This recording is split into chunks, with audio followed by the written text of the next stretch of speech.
All right then, let's show the Phillies how we do a proper British Philly steak. They don't call us the beef eaters for nothing. All right then, shaved ribeye, green pepper, onions, baby bellas, and stay tuned for the secret ingredient. All right, let's start with the onions.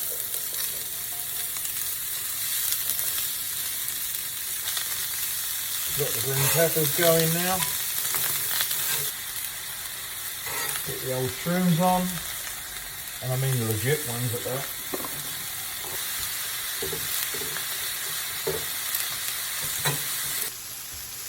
So here's the magic ingredient, secret ingredient. 3-year-old Somerset English cheddar that I brought back.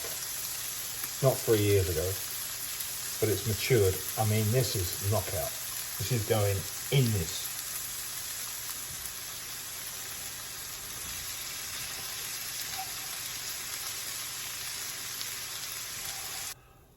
We put the bread on here afterwards, soak up all the juices.